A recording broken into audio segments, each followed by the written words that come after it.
Hello, good morning. Welcome to another episode of your favorite afterward show here on ARPS Broadcasting Media. I am your host today, Binta Ceesay. Um, with me, I have guests in the studio. I would like to introduce them to you. We have Miss Dr. Ensa Touray, Mr. Ebrima Jobarteh, Mr. Momodou. You all are welcome. And I will quickly let you introduce yourselves for our audience to know who they are watching, who they are listening to. You're welcome, gentlemen. We start with Dr. Touray. Good morning, very well. My name is Dr. Ensa Touray. It's a pleasure to be with you today on this program. I'm happy. I can see my colleagues. My two brothers are with me today, Mr. Jobarteh and my elder brother, MH Ba.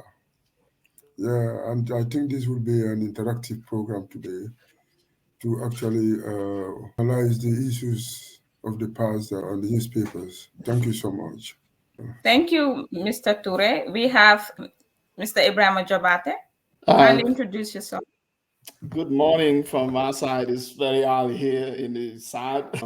My name is Ebrima Jobarteh. I currently live in the States, but I'm originally from Gambia. So I have the pleasure to have me on your program. Thank you. Mr. Ba, Yes, ma'am. can you please introduce yourselves for the audience, please? Thank you so much. I was having some network problem. I apologize for that, but I think finally I'm It's on okay. board. Yes, I am Mr. Momodou from Sintet village, Jaron, in the West Coast region. I currently live in Farato and I'm a businessman by profession, a clearing agent. I worked at the ministry, the government service for many years before I go to the University of the Gambia, where I served from library assistant to senior registry records as head of the records department at the University of the Gambia, where I have now set up my business and trying to do a lot of network in business. Thank you so much, Mr. Ba. Without wasting more time, we will just head on to the discussions. Sorry. First, we have an article that states the corpse of a suspected homosexual exhumed and burned in Senegal. The corpse of a Okay. suspected homosexual has been exhumed and burned in Senegal, Senegalese town of Kaolack. The disease is identified as one Sheikh Fall, known as Boyna, who was also recognized as a homosexual during his lifetime. This led to angry youths exhuming his body from the cemetery where he was buried and burned him, saying, remain a man and remain a woman Yeah. as God have created you, and stop being homosexual just for wealth, and stop selling your religion for just the evil monetary aspects of this world. I think you have seen this. Anyone who is a homosexual will not be buried on our cemeteries. Rather, we will burn you to ashes. And this incident have left his mother with a heart attack that have led to his sudden death. So, a question: given the equality and human rights issues, should homosexuality be condoned in African societies, most especially in Senegal, where the incident happened? We start with Dr. Toure. Thank you so much. Although it's a very sad situation, but issues of this nature need to be understood, not from the within the African or Senegalese context alone. What we need to do, we look at the global perspective to understand what global actually system offered us in this time. When you talk about homosexuality in Africa, looking at the growing demand of the Western nations or industrial nations, demand of African government to actually legitimate or legitimize this practice. And we understand that new globalization or global system allow the establishment of network. And that is moving out of the state boundaries or national boundaries, where we believe that our linkages and connections will create a kind of a framework where people will actually accommodate one another's culture. But if you look at the Senegalese context, where a dead person is assumed to be burned, is it actually a reaction to the practice, or is it actually a reaction to the existing political situation? We need to understand one thing here. When you look at the industrial world and the capitalist world, we believe that Obama came to Senegal, and we know one of the things that he was trying to champion is for them to actually accept, for nation states to accept and endorse homosexualism in their countries. And we understand that Senegal has been has been facing political problems over the past 2 years. And we believe that the Senegalese government and the head of state became patrons of France and Western world, to the extent that we believe that homosexuals have been in these countries for many years, even in the Gambia, but people never ever made an attempt to actually subject them to this kind of victimization.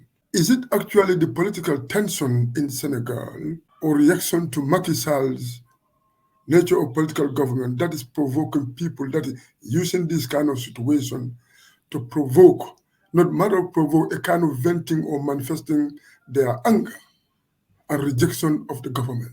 Because we understand that homosexuals exist and we know about them in the society, but there has never been any attempt to subject them to this kind of situation by killing them or by assuming and burning them.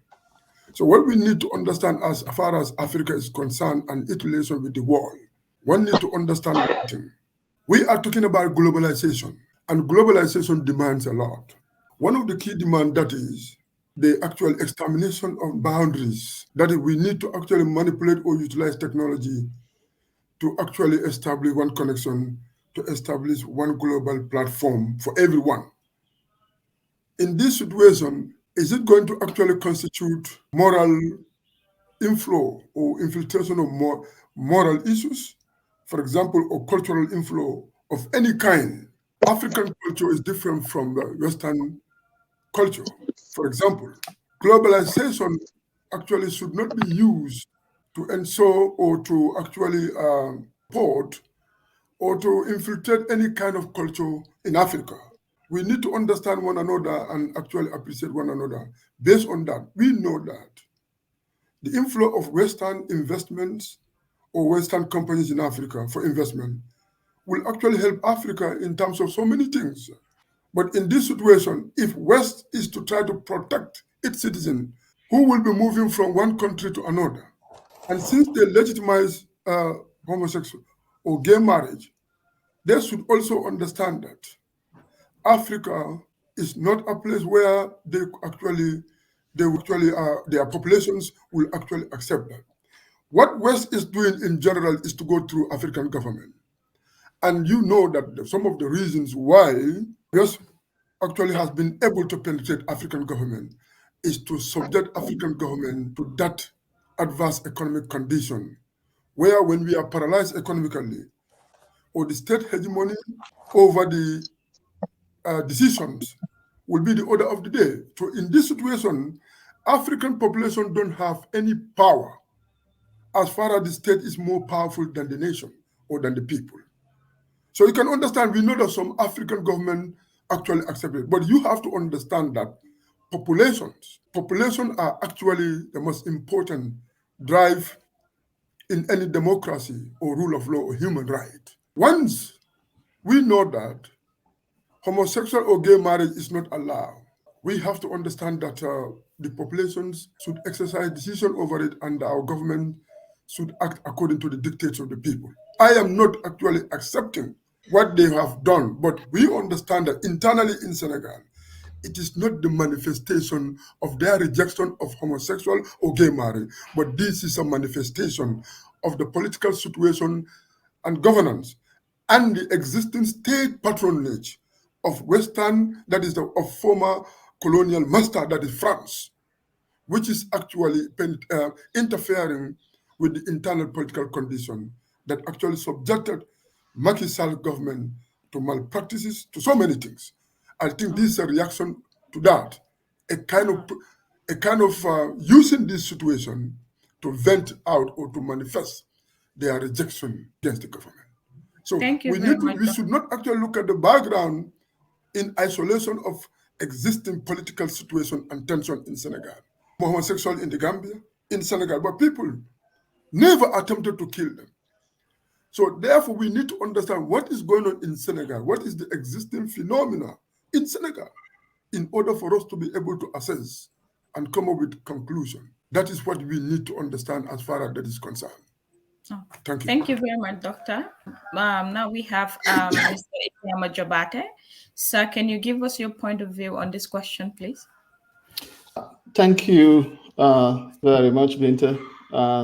And let me take this opportunity and thank you, Ensa and Momodou, my former boss. Regarding this issue, I mean, I would say just right out of the bag, I do not condone violence against people. More so dead bodies. This is not to say, I'm accepting homosexuality per se. Personally, I don't really care what happened in two people's bedrooms. That's not my space. But I also understand and respect the cultural dimension to it. But my focus, while I respect, our society's binary history, our society's gender has been classified as male and female for generations. But again, we can respect what our opinions and views are about subjects. But I think the common decency of respecting dead body, which is very paramount, in our society, would be totally against exhuming a dead body and violating it. And having said that, the other dimension to this, which troubles me, is the idea of vigilante justice. People thinking if I disagree with you, I can take the laws into my hands and dealt just so-called justice to you.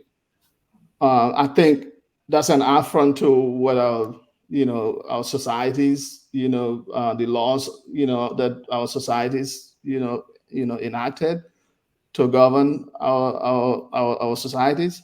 There are laws in Senegal that basically bans these practices. But again, to Ensa's point, we live in a global village, and our societies are evolving as a result of this. And with the advent of internet, and social media, a lot of our norms are going to change. And I think the important thing for me is to allow these discussions to happen and be able to see, how do we, handle this? Because this is not going to, it's a growing trend.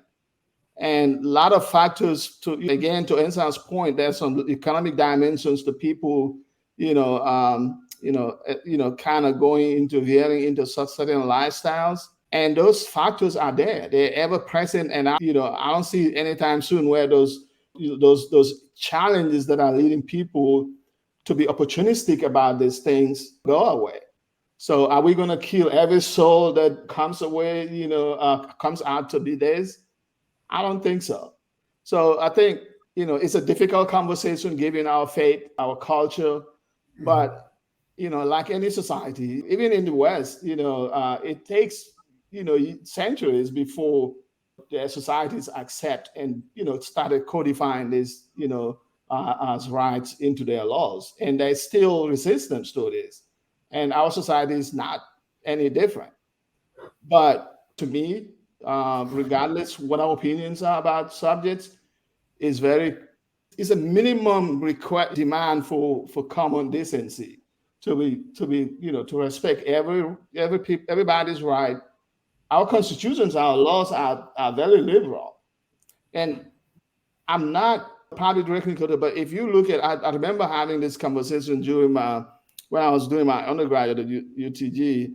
I can't remember which class was this, but I remember it was Professor Dr. Samuel's class. And we were kind of we were looking at what's the definition of marriage in Gambia. And, our constitution, which is the supreme law of the Gambia, was kind of very silent. It doesn't disqualify, or it doesn't specify, homosexual marriage, for instance, as not, as illegal. But again, that's a debate of another day. And I'm pretty sure that are other statutory laws that illegalize this. But, again, the Constitution being the supreme law of the Gambia could, to me, in my opinion, there is some, there's not a lot of clarity if homosexuality, other than our laws, that homosexuality is, for instance, illegal in the Gambia. But again, what happened in Senegal, just to sum up, I think is embarrassing.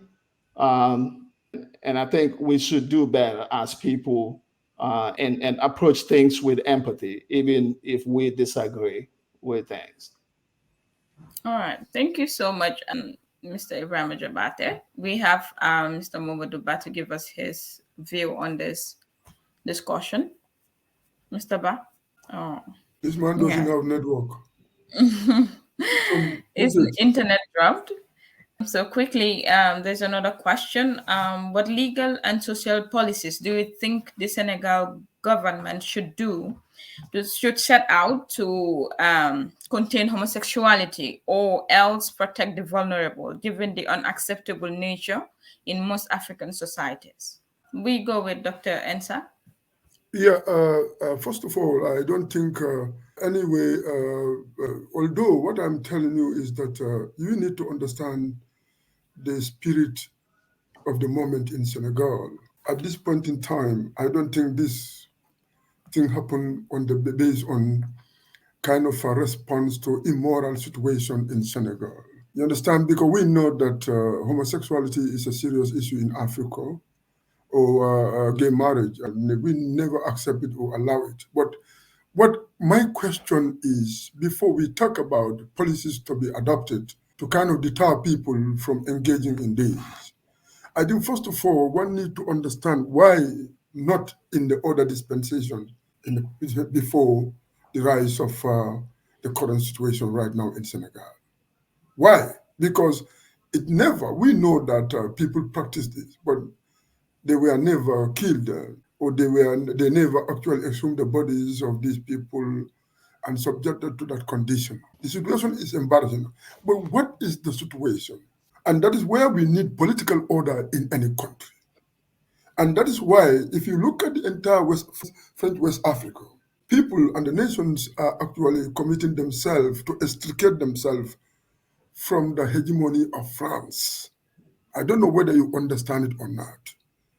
And you have to understand, number two, there has been Senegalese government. That's why when we look at the state and the people, we see differences. Sometimes the state represents the people, but they don't represent the people according to the spirit of the people. You understand what I mean? So what I am saying, before we talk about social policies that Senegal should adopt, the policies are adopted to do what? To deter people from engagement, and what kind of punishment should be supposed to be done. You see, the response of the people actually is a depiction of their rejection of the practice. We know, but it has never been in this way. But why in this way? We have seen in many French-speaking countries in West Africa, Mali, Niger, and other places, populations are reacting, not only that the military, against the French hegemony. And Senegalese leader has been a champion of the cause of the France in this continent. And to the extent that trying to manipulate the governance in order to actually secure his position by allowing or accepting. So those kind of patronage that actually does not patronage, that do not actually represent the interests of the people. People can vent or manifest their anger when they know. You have to understand the state power in one sense. The state is very powerful. Once the state adopt anything, in terms of its relation with capitalist world against the wishes of the people. People can also use any alternative way or can use a situation to manifest their anger.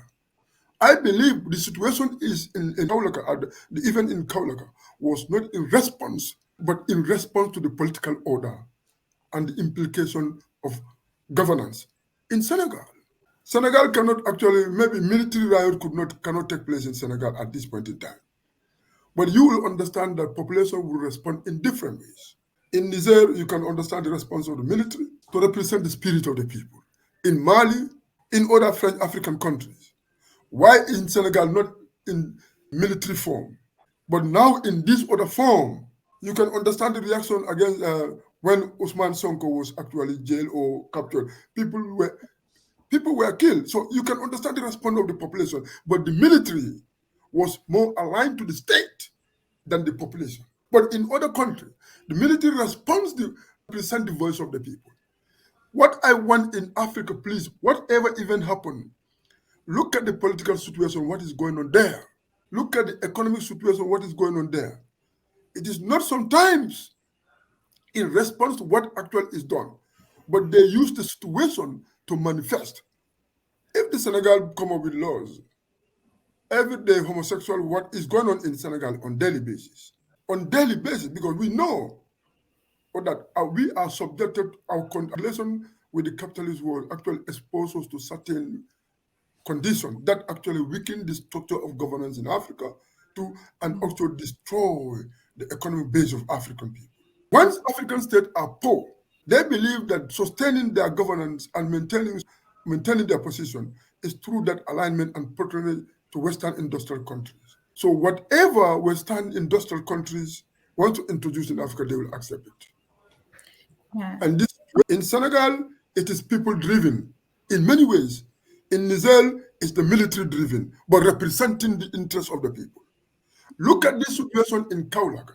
It is not actually in response to morality here, but in response to the political governance and the situation that is related to economy. So even if Senegal come up with laws, or wherever it comes with laws, the practice will still go on as long as the inflow of Touray and Western forces in Africa. Laws cannot prevent it. Whatever. People can even say they will not do that, but you need to look at the situation within the framework of the current political situation and link it to that. It's a kind of sabotaging the political situation that is creating more and more bad governance for them. For me, my part, policies are important, but you cannot just come with policies. They are important, they are there, but you know that the state will not go and hunt because they still think that it's going to be a threat to investment. Once those kind of macabre or hostile laws are adopted, although they can be there, sometimes they fear that potential investors who are sometimes gay people will be actually deterred or constrained to come to their country. You need to look at the state itself. Thank you very much, Doctor. Thank you so much. This is very interesting. I actually have a question, but let's round up these discussions and then I will come back with my question. We move to discussion number 2, where we have an article that states 2 people died in a tragic road accident in Bijilo on January 18, 2024, along the Battle-Hardened Highway. This happened after 2 speeding vehicles collided. So the National Road Authority held a sensitization briefing for drivers on safety, especially along the Battle-Hardened Highway. The accident happened because a golf car used the wrong lane and collided with a Benz. Eyewitnesses said one other individual in his vehicle died, while the golf driver suffered severe injuries. The Battle-Hardened Highway has been an accident-prone highway since the start of the rehabilitation of highways in the country ahead of the OIC conference in May 2024. A question: what do you think are the causes of road accidents in the Gambia? I go with Mr. Momodou. Yeah, thank you so much. And I'm sorry again for being interrupted. Thank you so much to the show. I would have loved to be part of the initial discussion, but notwithstanding, since it is ongoing, I'll come back again to that. But notwithstanding, from what you have asked, that is very pertinent. here in the Gambia, we just had, in fact, the National Road Authority did a press briefing, but before that, it was preceded by a briefing from the Commissioner of Traffic, that is Mr. King Koli, who actually gave a history and a breakdown of what happened, how many accidents happened, and basically what was responsible for the accidents. But here it is not uncommon. It is on a daily basis that you can even see accidents right into your eyes. This particular accident you're talking about on the Battle Harlem Highway happened in the morning, and I happened to drive through that way. In fact, that particular day, I was going to work. I saw the accident. It was just very tragic. The attitude, number one, to start with, people don't respect regulations here. The road has to be fixed, and we must understand that we have as limited space as possible. We don't have that much space. The congestion in the traffic here is too much, and the regulations to even acquire a driving license and the way people manifest themselves in the traffic is just unruly. Unruly. That particular accident could have been avoided. There was no way out that accident could have happened. But the guy who was coming from the turntable heading towards Senegambia, and the other one coming from Senegambia heading towards the turntable, collided because the guy coming from the turntable to the Senegambia knew definitely this was wrong, and there was no way out he could have used the road. And he was running at the top leg, collided, lives were lost. So these are some of the common accidents we have. These are our own architect. We are the architect of the accidents most of the time. Nobody prays to go out, kill or be killed or have an accident. But some of the attitude that we have here, the drivers, definitely there's a lot that needs to be done. Because people are not respecting orders. People don't respect anything regarding about regulations, and even what concerns them as their precaution. Because you cannot just understand driving a lane that is not designated for you at the time to drive. Even whereas you are driving through that lane, you must exercise maturity and exercise as much precaution as possible to avoid some of these accidents. Because we all know that it's two lane. The other one is going, the other one is coming. So the other one which is going should not have any interruption with the one coming from the other end, which is not designated for that. So our attitude is definitely responsible. And to determine how our country is right now is the attitude. Start from we. So we must change and avoid. We must change and adjust, change and accept the realities. People blame the road construction. I understand because some of the way the construction is even going on, you will have understand that they could have created some measures to say you are not going to drive all the way from turntable to Sukuta and make a turn, even though the road is on construction. But they should have made some parts where people could also come immediately than allowing all the way from, imagine, from airport. If you're coming from the airport to Senegambia, you only have Sukuta traffic jabang where you can turn. Other than that, there is no other place to turn. So some of these things would have been factored by the engineers at the time of the construction. There are also factors which are responsible for the continuous accidents that are taking place on this famous Battle Harlem Highway, the OIC road, commonly known as. Right. Thank you very much, Mr. Ba. That's a very good point. We give the floor to Ebrima Jobarteh. Sir, can you please also give us suggestions on what solutions you think can be placed to lessen accidents along in the Gambia, especially along the Battle Harden Highway? Thank you again. I actually agree with Mr. Bass. Expression of change of attitude on the side of the people or the motorists, and also the engineers kind of found little one thing, probably creating exits to allow people to detour if they want to, but I understand it's a construction zone, ongoing construction, and probably this is going to come in phases. But that's been said, I think it's important. For me, life preservation, preserving my own life is very critical, and I be around for my children, and for myself. So again, there's a challenge, that you have to go all the way, like Momodou said,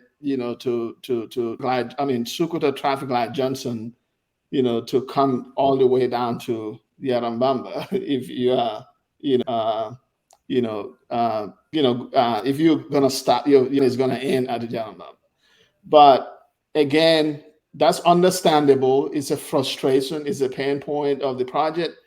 But I don't see why you should drive the wrong way, in any traffic. I don't see there's any, justification for me, in my opinion, to drive down the wrong way. Because one, you are endangering your own life, and also you are endangering the life of others. And also, and most importantly, you are also breaking the law because, traffic regulations don't let you can drive into incoming traffic. And leads me to say, the solutions might be complex, well, not really. Let me take that back. Not really complex. I think people have to, be able to obey rules. And I think, our society is very one thing, people want to do as they wish. And I think that's a big problem in our society. And I'm not indicting everybody, for this, for sake of clarity. But there's a lot of people within our societies that, think, they can do what they want. And I watch social media, I'm very much, I'm away from Gambia for about 14 years now, but I'm very, much interested in what goes on, thanks to, social media and the internet.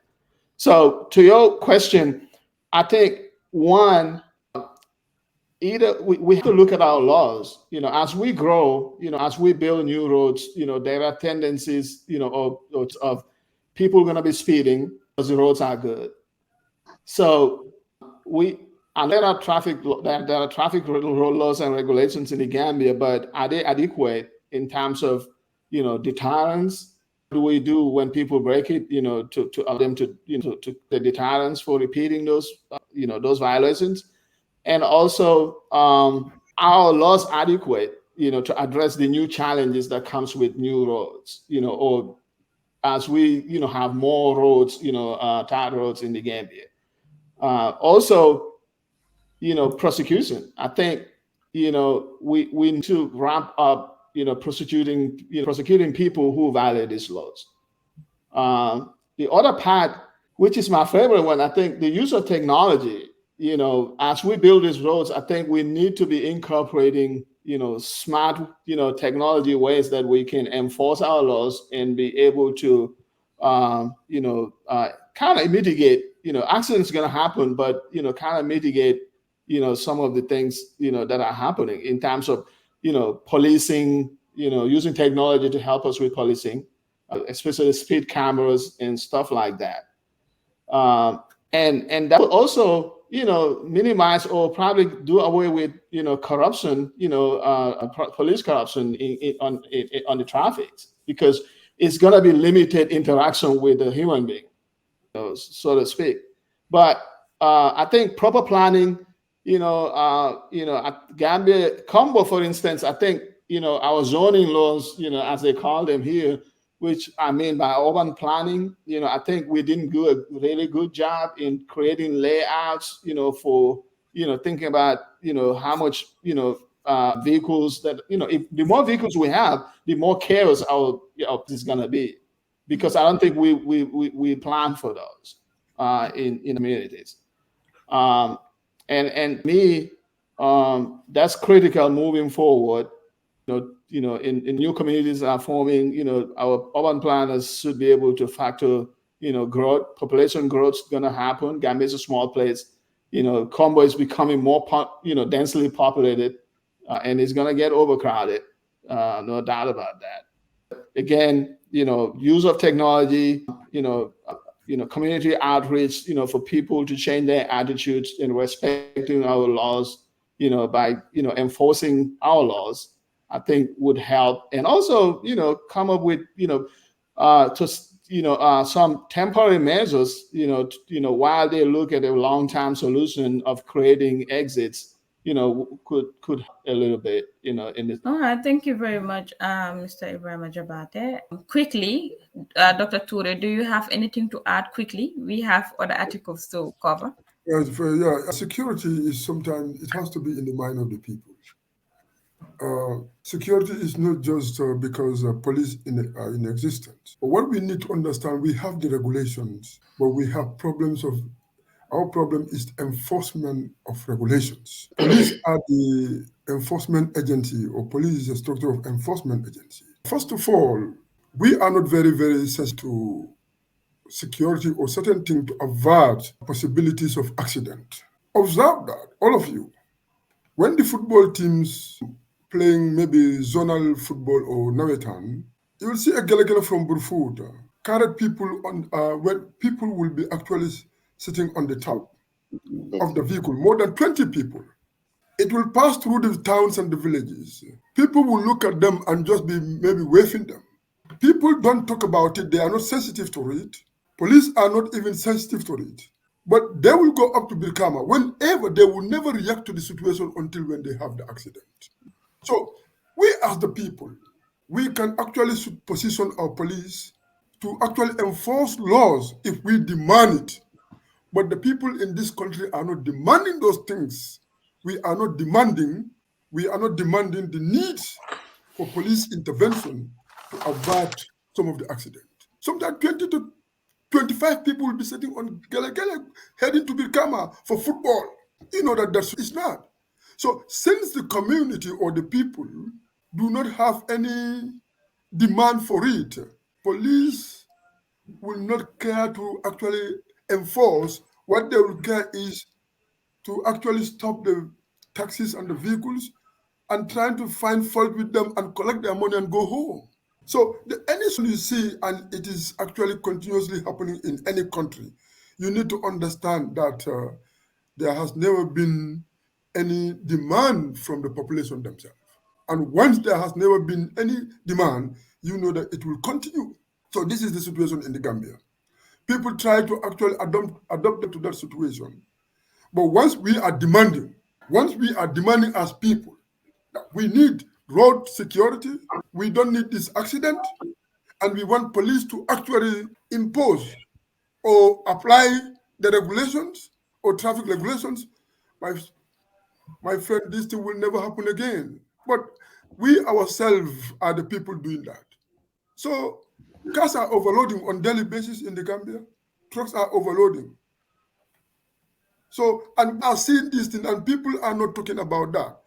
Just when you are going to either, when you're traveling with people, you will see whenever you are talking to a driver to either stop overspeeding or stop using the phone, passengers themselves will react to you negatively.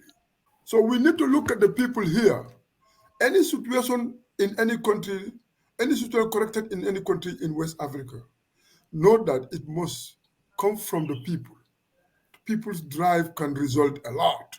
But in our situation, we are responsible because we are participating in accelerating road accident, because we are doing it on daily basis. The footballers coming from villages or towns are coming from communities, and people are looking at them going up and down. They are not talking about it. Police will never talk about it. So the regulation will be difficult to apply. So I think if we want a kind of sustainable change and order or corrections, I think we need to actually make people to be conscious of it. That is why sensitization is very, very important, because it makes people to reflect on the situation that they are not sensitive to. So there is a problem both on police as what is called enforcement agency, and the people themselves. So people and the police are the problem. Yeah, stop a Gelegele gathering more than 20 people on the top. You don't do that. And when people die, you want to talk about it. What kind of situation is that? So police don't care, people don't care they are police, because people should actually dictate, because the regulations are actually put in place or enforced by the vote of the people. So if people don't care, police will not care. Even the National Assembly will not care. So people are seeing these things. There are no regulation. Even they could come with regulation for this Galgan to carry people on the top of the vehicles, because you are endangering the life of the people on a daily basis. But we are not sensitive to that. So we will be dying. Accident will happen until and unless people have the common sensitivity to the situation. Thank you. Beautiful points there. Thank you very much. We move on to discussion number 3. On an article that states man allegedly kills Western Union worker at Westfield. In Westfield on January 19, 2024, a suspected armed robber killed a Western Union worker, Fatoumata Kagbo, during a state monetary exchange. The assailant, arrested after a suicide attempt, is under police investigation. What are your thoughts on the incident and such related incidents? We go with Mr. Ebrima Jobarteh. Thank you once again. It's a sad situation that a young life. We have to lose a young life. As you're reading this, I'm thinking about what going on in this person's head, and I'm trying to understand it, and because I would never understand what even he has reasons to why he did that, for taking a human life. But I think I would say this, and this in no way, may his soul rest in peace, and also may the family have the fortitude to bear this loss, and my heart goes out to the family of the deceased. But I think we should be sensitive to our environment. I know our society, we and cherish hospitality and be kind to people, but we should be aware of our environment and the risk that that present. Some of the things, and I'm not saying in this case, but some of the things probably could be avoidable.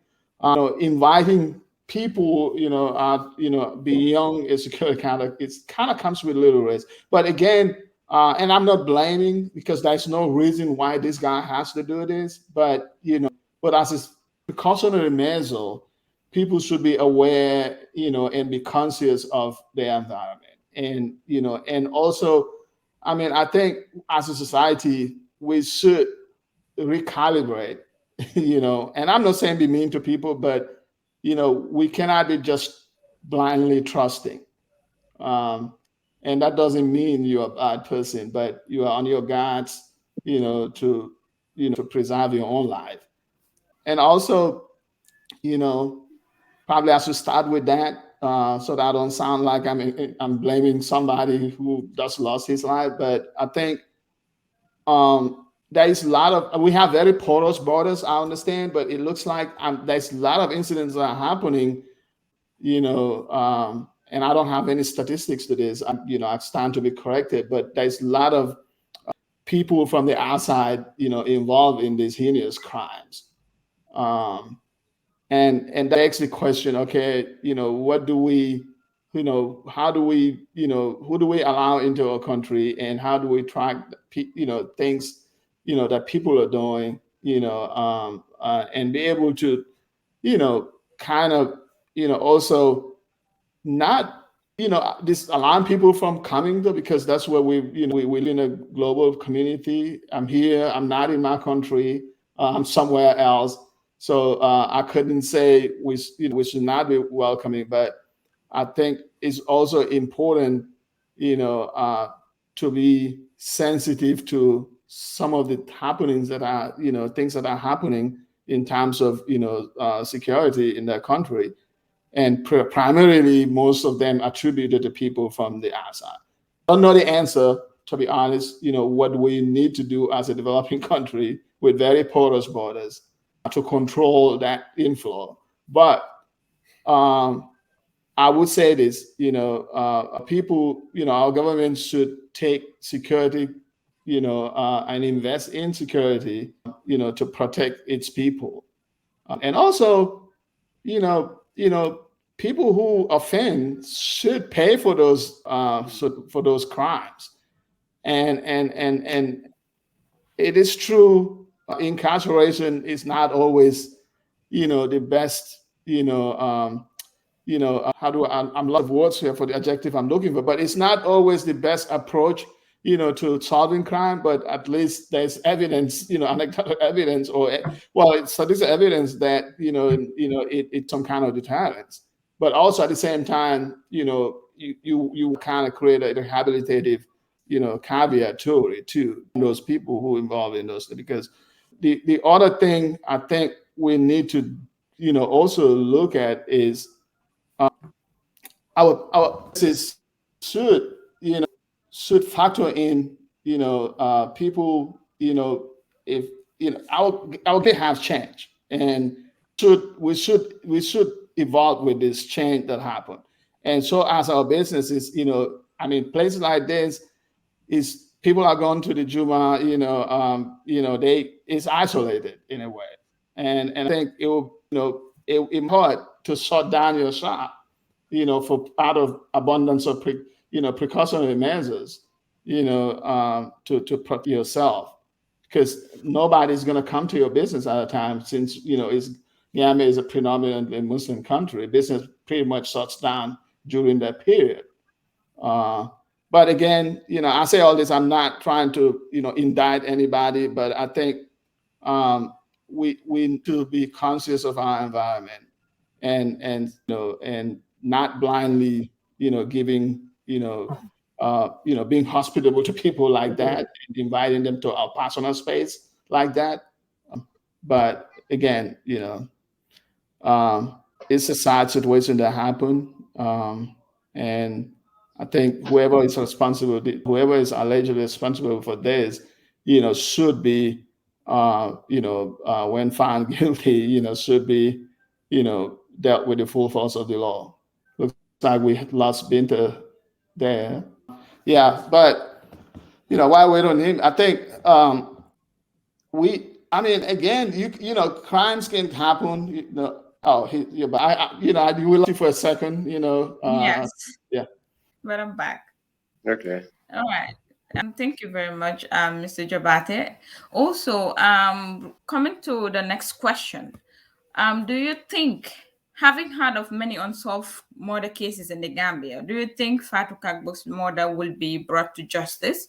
Mr. Momodou Ba, I've also seen some information stating that the president have pardoned some members from the prison that are also involved in murder cases. Do you think Fat Kagbo's incident has any chance that the murderer will face justice? Yes, thank you once again. I think I was coming to that. Even if we are not going to talk about it, I was going to say it. It's very clear. The factors responsible for the occurrences right now is huge, overwhelmingly huge. And I think we are responsible, because some of these things are alien to us. Continuously, you hear every 1 month or 2 weeks or it's day in, day out, we are hearing issues of murders here and there and stuff. So to me, what I can understand, our security have been tested and is compromised. Our regulations, our legislations, our laws have been tested and is compromised, because all these things are there. We have everything in black and white, but everything have been compromised. And if we don't definitely address it, it is going to be more than imagination, because we have a lot of pending issues right now, issues on murder or murders which are lying down, gathering dust. Nothing has been done about it. So it's becoming reoccurrence every day. So now even killing is becoming a fashion here in the Gambia. You kill, at the end of the day, you'll be out of jail or you'll be bail and you will be working freely. So we have the legislations. We must have to reinstate all the legislations that are responsible for the on killing. What is supposed to be done about when somebody kills deliberately or whatever happens. What are you supposed to face? We are compromising too much of our laws. The laws have been compromised. So without us addressing the compromising on our laws, I am telling you, there is nobody who is secure. Like Mr. Jobarteh have said, the borders are very prone. People come in and out of the place anywhere. And now, we used to allege that most of the killing that is taking place is done by foreigners. But my friend, I can tell you, Gambians are even part of it. So we really have to tighten our belts and be very security conscious. You cannot account, like statistics, you cannot take data on how many people are coming in the Gambia and how many are documented. How many people do we have in the security? The security alone is enough.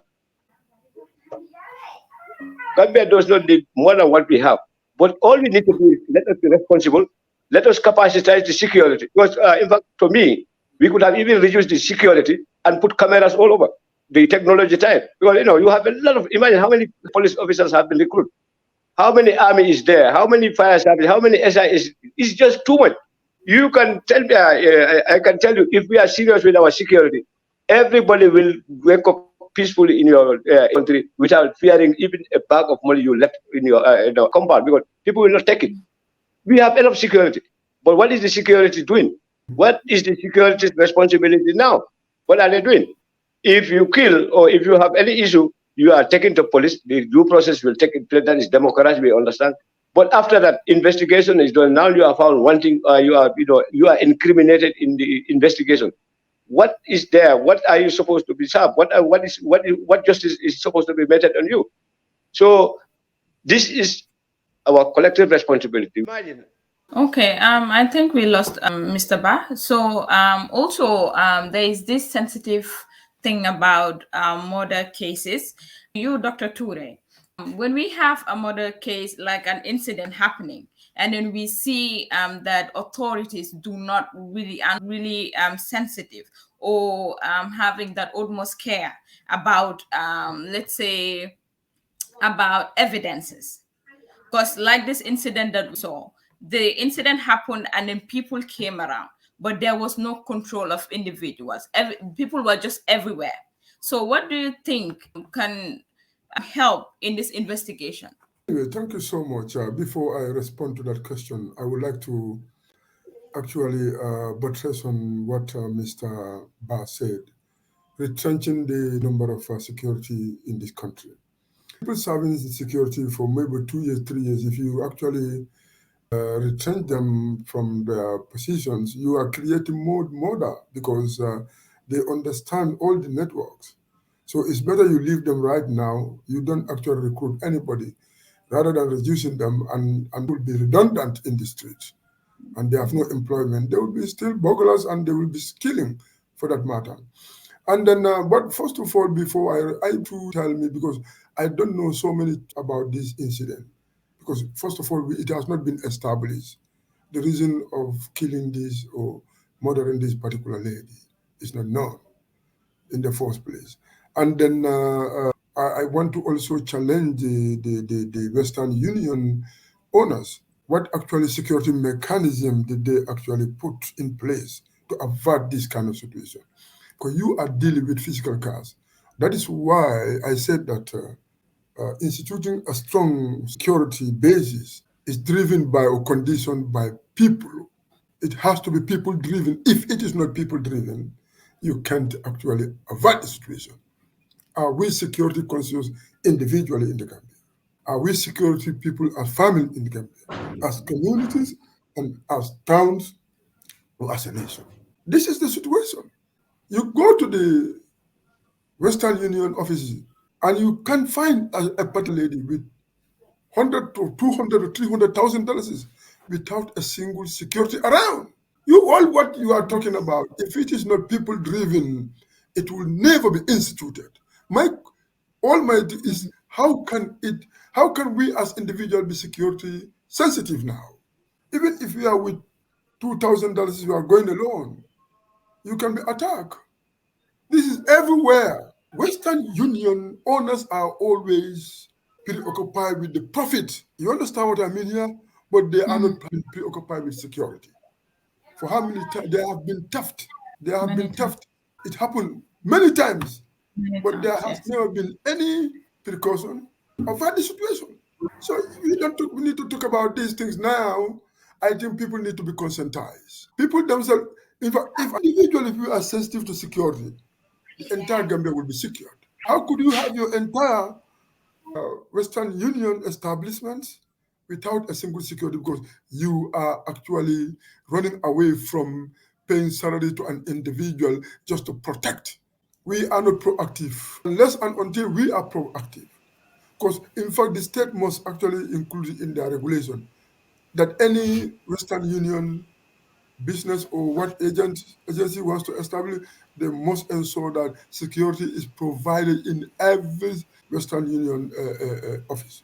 In the absence of security personnel, they close that office because a human being is so many things, especially when it comes to economy. When people are economically down, basically, they can do anything. Even me, if I'm hungry, I don't have money, and I see a possibility of stealing bread, I will steal it just to survive. But Western Union proprietors are always sensitive to profit, not sensitive to security because fear of paying salaries. These are some of the implications. Security should be communal, should be community, should be people driven. If it is not driven in this context, no government, because people should drive the government. So where are the security? All this, they don't employ, but they can allow people to come and brew attire around, watching, observing, assessing. In the following day, they collaborate with criminals to come and steal their things. I think we need to, because security alone can create a condition for inflow of potential investors in any country, which is very, very important. You don't need to reduce the size of the security. If you do that, you will create more and more criminals. A policeman paying maybe at least 5,000 sustaining the family, you reduce them from the water. Where are they going to do at the end of the day? At the end of the day, they know how they deal with these criminals sometimes. So you are going to actually aggravate the situation. So here is people need to be sensitive and conscious of security. So this is we are doing that in the whole Birkama. You can see Western Union people. They have their money. There was a time in Birkama, I remember, came from Dirima Column, stood somewhere around, was even talking to the man actually handling, operating that office. And he was observing the man. And when the man just left, this person went in, collect over $200,000. And they had to go to, they had to actually pursue him at this place, Dilma Column, where the man was arrested with the money. I think he spent about $2,000 from that money. So while we pay as people, that's why our demand will dictate the government to institute anything. That's what I said. Why are we suffering from diabetics? People are buying Saddam every day, which can subject anybody to diabetics or hypertension or cholesterol. Why people are, because people don't know. And if people are demanding local produce rice, people will go back to farm and produce for money. So we are not sensitive as community, as people, then we can't dictate in the government to institute. We are just so individualistic. So security is not in the mind, it is the mind that is preoccupied with security and generate the structures to avoid situation of theft and murder. So I'm talking to the people now before the government. So please, let's go back and how our people, as I said, people don't mind. Right. Doctor, thank you very much. These are wonderful points there, but I think we are running out of time, so we will browse quickly the remaining discussions. We move to discussion number 4, where we have the IMF approves $3-year loan program for the Gambia. The International Monetary Fund has announced that on Friday, the executive board approves Gambia's request for a $100 million loan under the Extended Credit Facility Program. The loan is intended to help the West African countries strengthen its economic recovery, tackle inflation and foreign exchange pressures. The IMF also mentioned that This approval marks the conclusion of its annual economic consultation with Gambia and will provide an immediate disbursement of approximately $14.6 million. The new program will replace a previously granted $47 million loan that Gambia completed in March 2020. So, do you think the Gambia is under any pressure for such a borrowed loan? And what are the implications, if any, would the loan have on the economy? And we go with Mr. Ebrima Jobarteh. I'm not. I would say this. I'm not an economist, but I've read about when I was in college. Some of my subjects covered IMF, as part of the Bretton Woods institutions. But I think from that, from the readings, the complications of the history of IMF and the continent and Gambia, with the PRSPs that happened in the 80s, other economic programs that happened in the 80s, and the 90s, have been very complicated. So by nature, IMF is a crisis in precautionary lender. What I mean by that, they're not a development bank.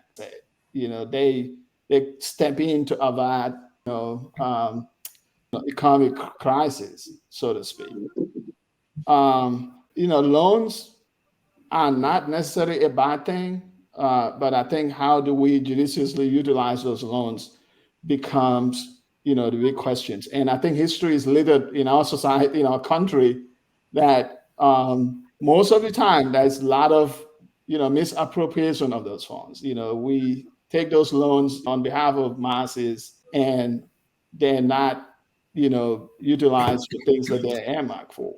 And I'm not suggesting that's what's going to happen here, but I just say, while loans are not bad things, because we're a constituent of a global economy, and we're not immune to some of the challenges that comes with that, being a party to that.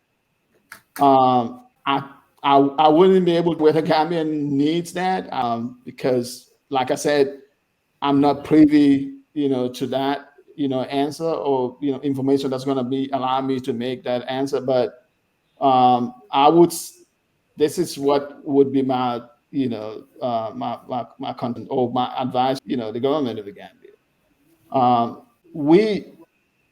We should be very prudent the way we take these loans. We cannot just take loans and just utilize them, on things that doesn't serve the interest of the country, and everybody becomes on the hook, for these loans.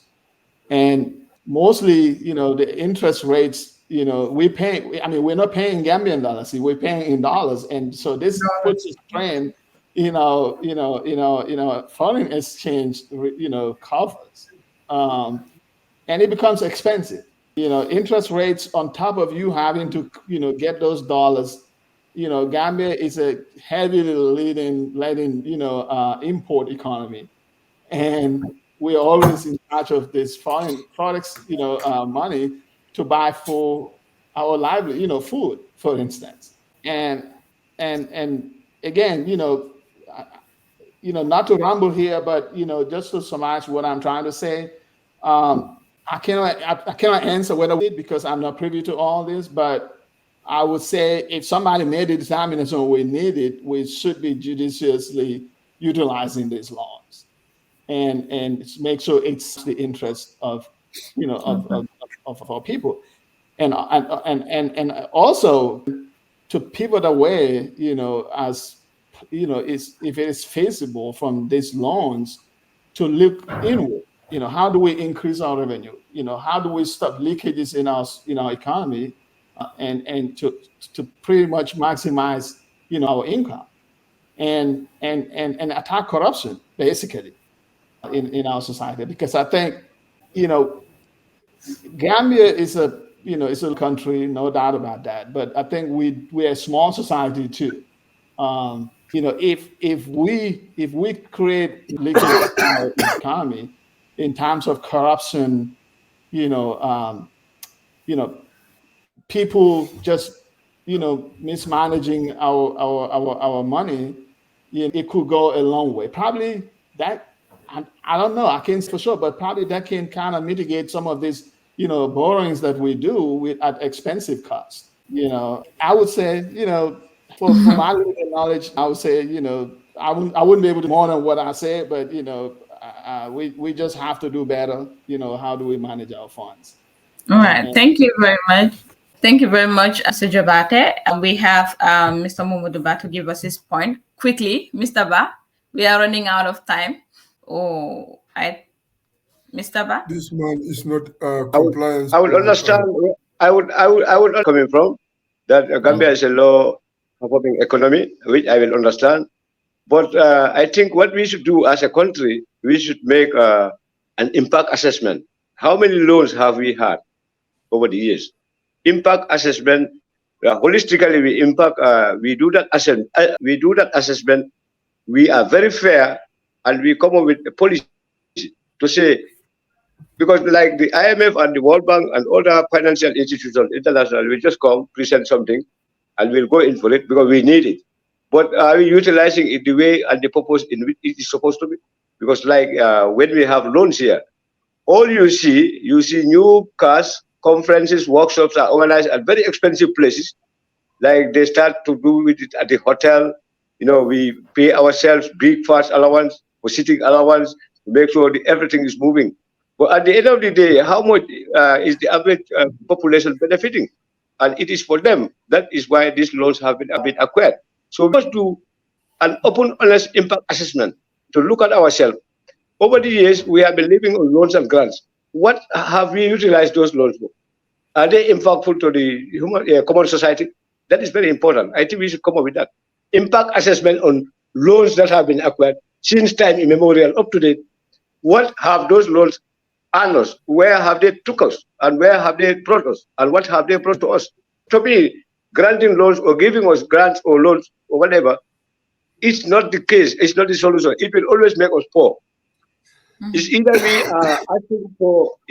we ask for the purpose for which the loan is supposed to be. Like in the case of agriculture, we need agriculture, mechanized agricultural irrigation and all those things, advancement of the agriculture and the like.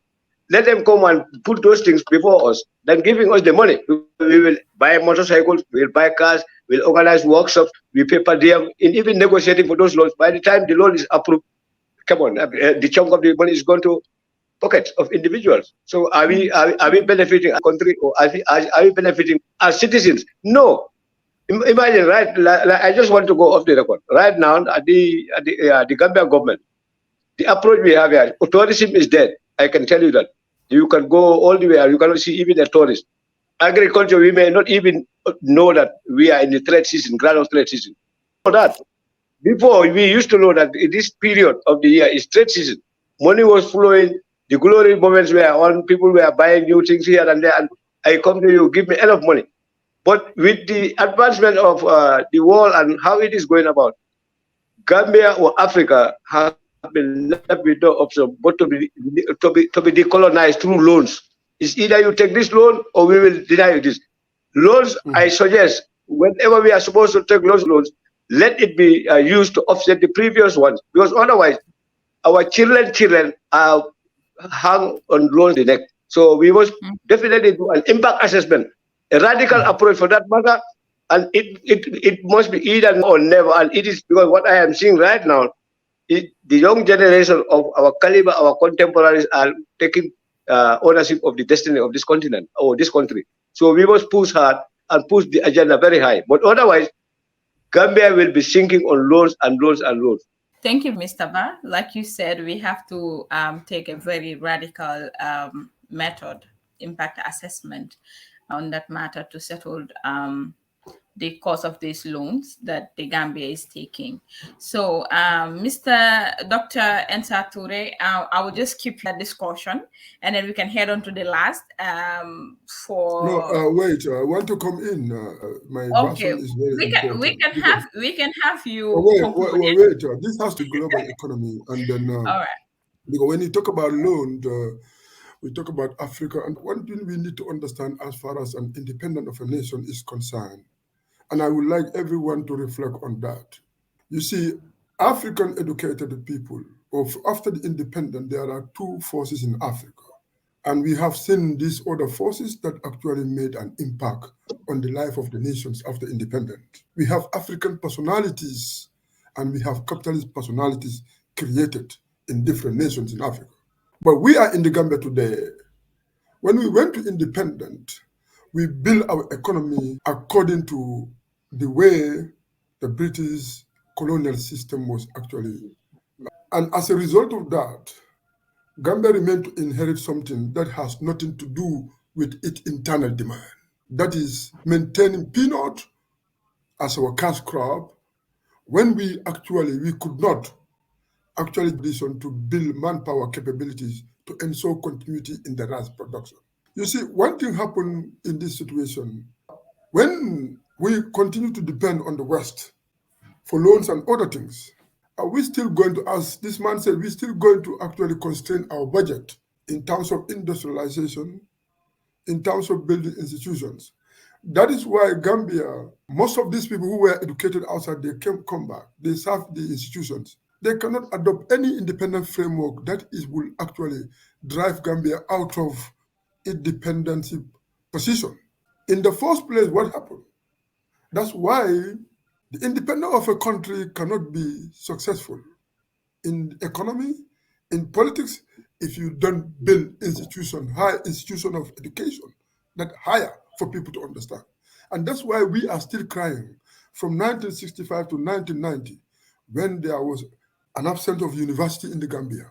There could not be disciplinary department that will actually specifically focus on the specific study of the Gambia. You have degree holders from different areas, but academic institution, very, very important, especially university. It make me, for example, being educated, working in the university, to create a historical study focused on the Gambia alone. Historical study focused on agriculture. But you have 100 people or how many people?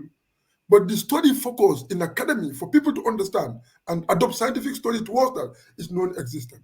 That make this country, owing to that manpower constraint and institutional constraint, it paralyzed this country in many ways. One thing I will tell you today, the loans that they are taking today to construct the road, how many Gambian companies, Gambia do not have internal capability for constructing a road to a certain standard. Why? Because we never had the university to have school of engineering that would train Gambians and Gambians to become expert in the road construction. Today, Indians are taking most of our money. Our university is currently constructed by Indians, so the profit is going out. So you can see that India has the manpower to the extent of exporting it to this country. Why are we not exporting manpower in Germany? So, we will continue to collect if we don't actually be conscious of certain things. So we have a lot our independent, and we'll continue to be dependent because that's the mind of Gambian educated people. Gambia does not have Pan-Africanist elites. Most of our elite, 80 to 90% of them are African capitalist personalities. That's why when they go to the government, proposing issues and certain strategic initiative would be centered around where they could get money.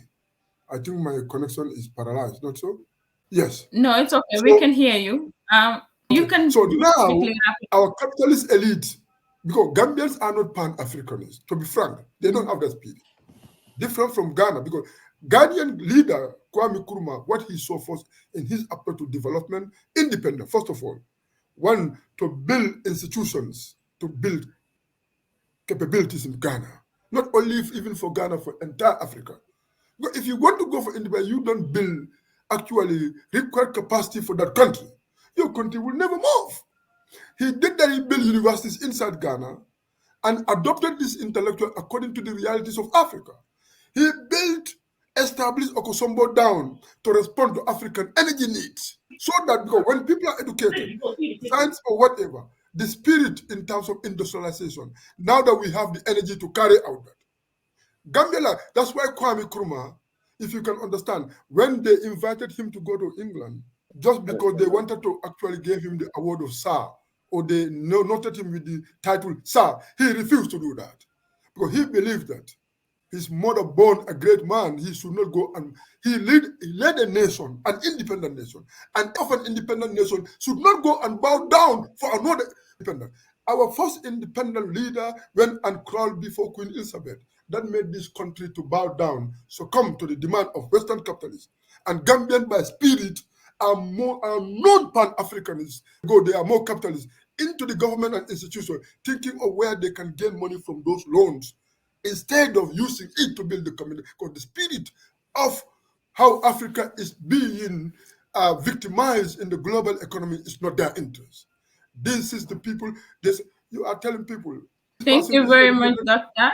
I would have to cut the discussion. Sorry about that. This is really very, very interesting and educating.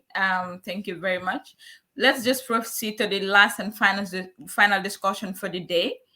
We have protecting biodiversity and mitigating climate change impacts in the Gambia through conservation of mangrove swamps. Swamps are areas of land saturated or filled with water and are typically found in low-lying, muddy areas. Mangrove swamps are one of the most important vegetation types in the coastal regions and provides habitats for many plants and animal species. They also offer ecosystem functions such as edible products and serve as a spawning ground for fish. Mangrove swamps help mitigate climate change impacts, conserve biodiversity, and protect coastlines from erosion. However, they are threatened by human and climate-induced factors such as rapid urbanization, destruction of mangrove woods for fuel and construction, natural climatic factors, and sporadic factors. Specific resilient communities have remarkably succeeded in restoring and conserving their mangrove swamps. To sustainably protect swamps, including mangroves, we must adopt and implement response options such as sound land use or urban planning policies, awareness creation, restoration of mangrove ecosystems, legal protection of mangrove ecosystems, and change of attitude for wise use of limited natural resources. So a question to Mr. Ebrima Jobarteh.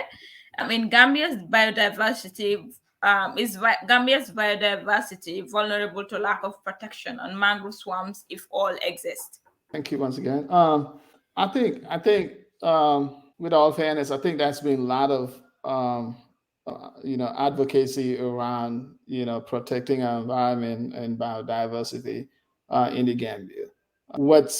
I don't know how much sustainability is put into that.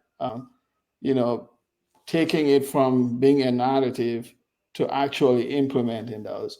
I'm pretty sure there are some case studies of protecting those mangroves. I come from a village in Fonyi originally, and we do have those swamps, and it's not only a source of income for people, but also it kind of it's a sanctuary for a lot of diversity in terms of birds and stuff like that, and it's part of an ecosystem, breeding of fish and and all that.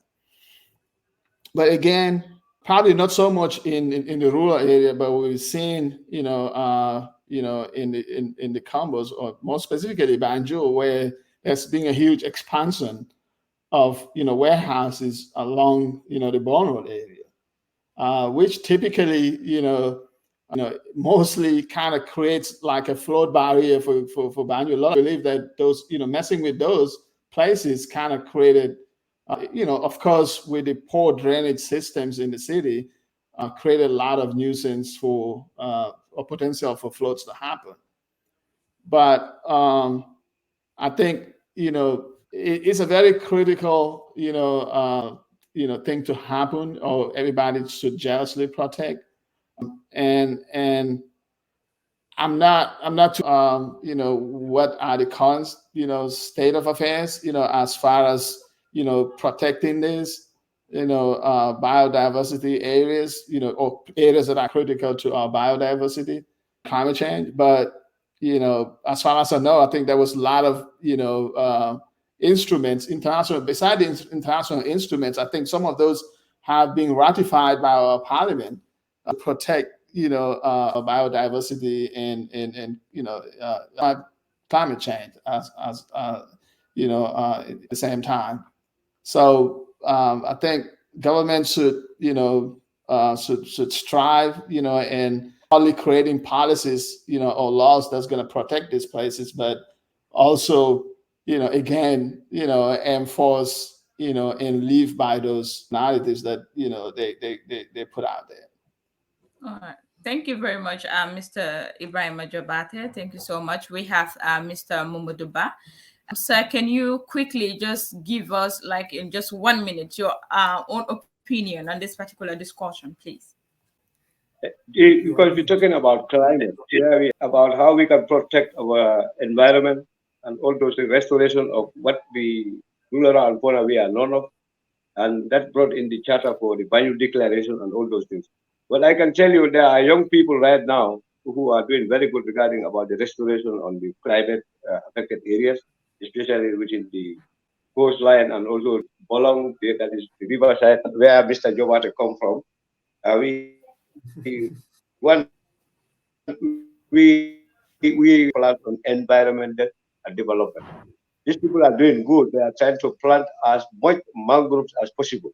And in fact, they did that in Bintang, did it all the way to Kalaji, Soma, Parafenye, Bakau, and all the wetland areas. So if some of these youths could be capacitized and given more support, it costs nothing to replace what we lost when it comes to our environment on the coastal side. So that will help in improving for us to have the rare animals and species that we used to have, which you will never see anymore. So some of these things, all we need is support and capacity building as well for the boys. And I think they are doing very good. So government should definitely give priority to the environment, because now the whole world is being threatened on environment and climate change. So, in working very hard for such, we are trying to bring back all the lost species that we have, and would also attack more other natural gifts, like low rainfall, and all those will come back normally. So, without which our current situation as a world or the climate art is being threatened very seriously. Thank you. Thank you very much, Mr. Ba. So we wrap up with Mr. Dr. Ensa Touray. Just quickly give us your point of view on this particular discussion, and then we can close the show for the day. Anyway, Doctor? I will not delve more into this because where actually was the idea emanated? Was the idea emanated from Africans, from the Gambians? We need to look at issues here so that we can actually avoid the situation where they will not be sustainable. Communities are actually committed in the protection to the extent of establishing clubs and associations to combat this in various communities. But in this situation, wherever you see a drive and commitment of the actors in this kind of phenomena, know that the expectation is World Bank funding. Many government agencies and the actors will be active in this because World Bank funding is that, because it is not the initiative. They didn't use their knowledge to see that, hey, here is Gambia, we have all this environment, let's come with something. But since it's driven by the funding, because if the West came up with it and there is funding, you see the commitment of government agencies and NGOs. But once the funding phase out, and that's why you can see that it will lead to the demise. So what we are saying, that the protection of environment is key in any development. But if it is not actually being sensitive and conscious, it is not come from the consciousness of the people or sensitivity of the people, it will not be sustainable. But once it is the initiative from outside, and with funding that normally drive people, once the funding agencies withdraw, the initiative will die out. So we want our government to actually mobilize funding from within and actually build capacities in this area to ensure sustainable environmental or mangrove life in this country. Thank you. Thank you very much, gentlemen. This was really an educative session. I hope our audience learned a lot from this, and I hope all the analysis, the suggestions will be put to place by various departments or areas that are responsible for this particular topic.